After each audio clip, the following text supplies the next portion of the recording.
cette solitude qui m'angoisse.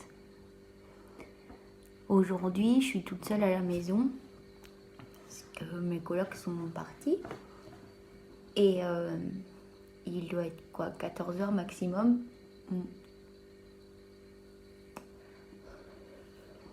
Et les premiers mots que je fais de vive voix, c'est maintenant à la caméra parce que en fait peut-être que j'ai parlé au chat.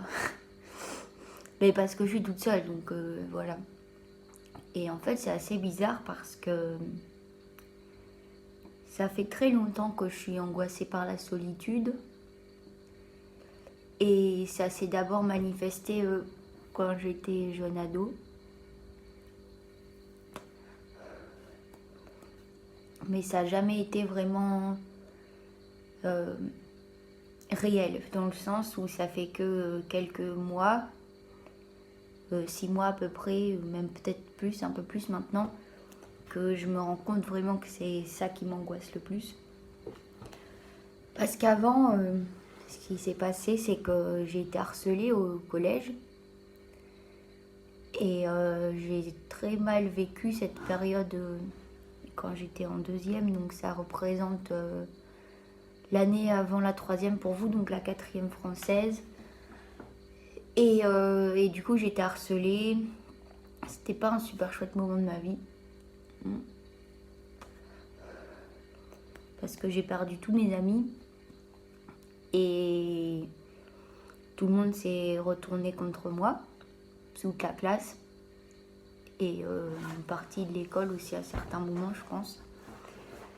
Et bref, quand il s'est passé ça, j'étais déscolarisée pendant 2 semaines, donc pas très longtemps, je pense, un truc du genre, je sais plus trop, ça fait un moment maintenant.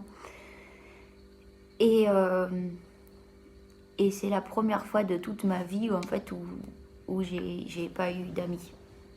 Même si j'ai jamais eu avant ça, au début du collège et à l'école primaire, beaucoup de potes, mais j'avais de bonnes copines et un bon ami surtout aussi, que j'ai toujours d'ailleurs.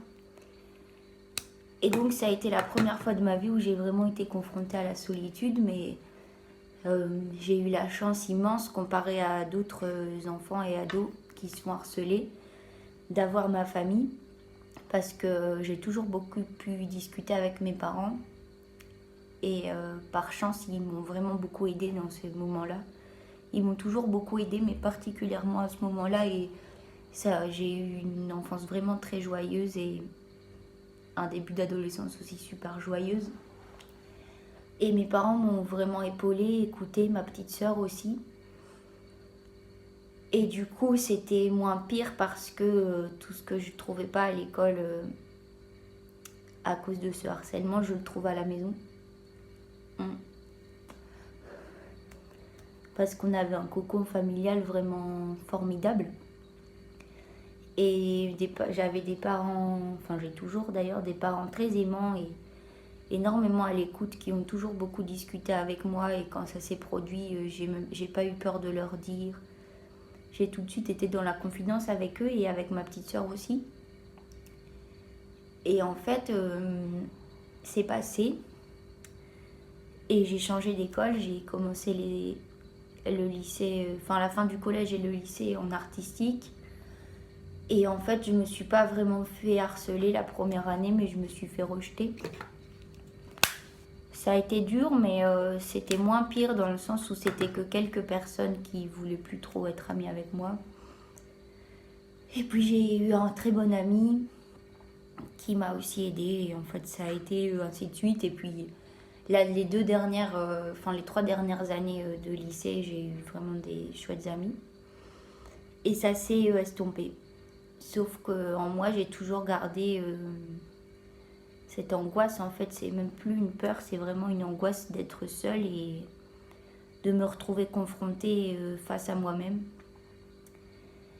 Et puis mes parents ont divorcé quand j'avais 15 ans, donc 1 an ou 2 après cet épisode d'harcèlement. Donc j'ai perdu aussi quelque part cette stabilité familiale qui me faisait tenir. J'ai j'ai toujours pu, malgré que mes parents soient séparés, leur en parler et on a toujours gardé vraiment ce dialogue, mais c'est vrai que en fait, c'était quand même une perte, en fait, quelque part, la perte de la famille unie. Et puis j'ai perdu, enfin c'est un peu décousu, mais c'est pas grave. J'ai perdu aussi mon grand-père quand j'avais 12 ans, qui est mort d'une crise cardiaque assez précoce, il avait la soixantaine.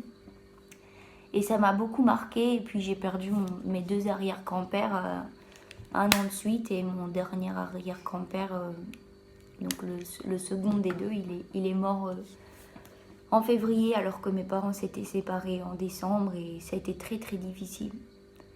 Ça a été très difficile parce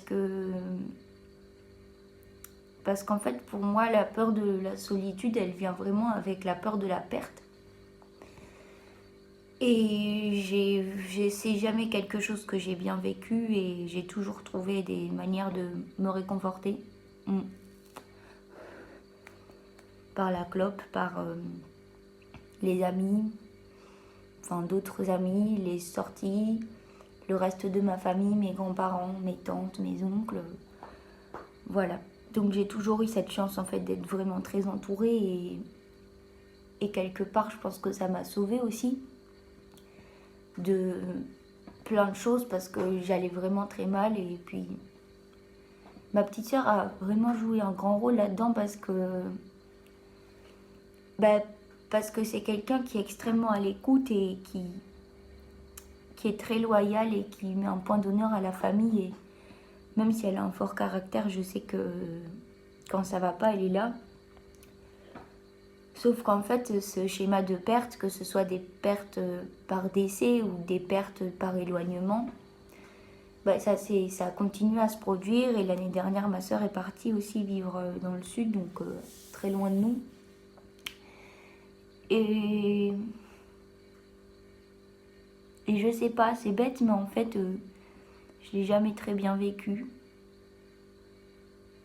Et puis, en avril dernier, je me suis séparée de mon copain avec qui ça faisait 4 ans que j'étais et qu'on avait vécu toute notre adolescence ensemble. Et du coup, ça a encore été un schéma de perte pour moi. Et c'est à peu près à partir de ce moment-là, quand j'ai déménagé, que j'ai pris du coup un appart toute seule, vu qu'on vivait ensemble, que mes angoisses se sont vraiment réveillées et que j'ai commencé vraiment à avoir très très peur d'être seule. Et en fait, cet appart dans lequel j'étais toute seule, j'y ai passé très peu de temps. Parce que je trouvais toujours un moyen pour m'échapper. En allant voir des amis, entre autres, et puis en allant voir un peu ma famille aussi. Et mes chevaux, qui ont été aussi un très très gros pilier pour moi dans cette espèce d'exutoire à la solitude. Et en fait, depuis avril dernier, je peux plus passer du temps toute seule.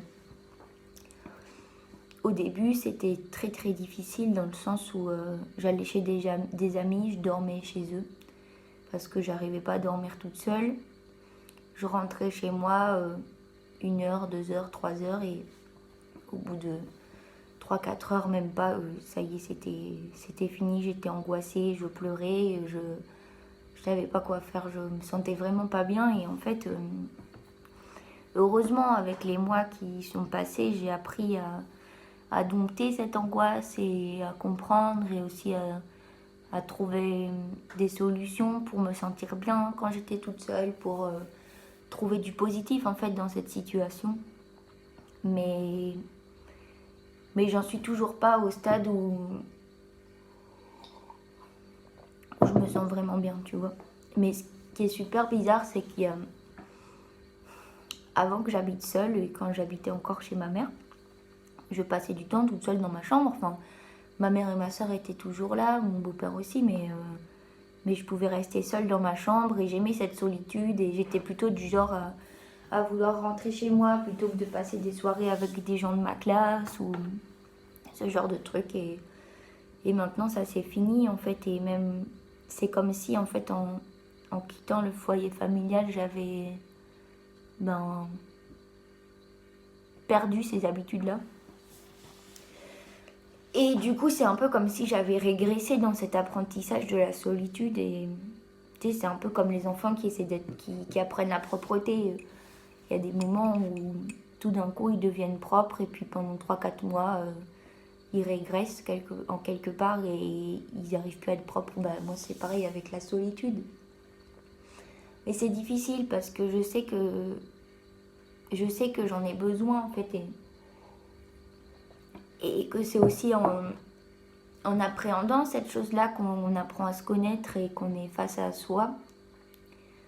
Mais à l'heure actuelle, j'ai toujours beaucoup de mal et ça me fait peur et ça me fait mal et c'est angoissant et je tourne en rond et je passe mon temps à mettre du fond sonore, un peu comme quelqu'un qui allumerait la télé tout le temps. Sauf que moi j'ai pas de télé, mais je regarde des vidéos ou je regarde des émissions ou à mettre de la musique. Et en fait, ce silence et cette solitude, ça m'envahit, ça me prend, ça m'oppresse et c'est très dur. C'est très dur parce que tu vois là, c'est début d'après, mais je sais que je vais être toute seule jusqu'à ce soir. Enfin, fin d'après-midi, début de soirée. Et en fait, je pourrais, et je vois des gens ce soir, je vois ma grand-mère, mon copain va rentrer et tout ça, et ma coloc aussi sûrement, mais... Et je pourrais, tu vois, si vraiment je voulais aller voir des amis, parce qu'ils habitent tous dans ma ville, donc il y a bien quelqu'un, tu vois, qui serait dispo cet après, mais dans un sens, je veux pas. Et j'ai envie de combattre ça, mais... Et dans un autre, c'est super désagréable et ça me fait pas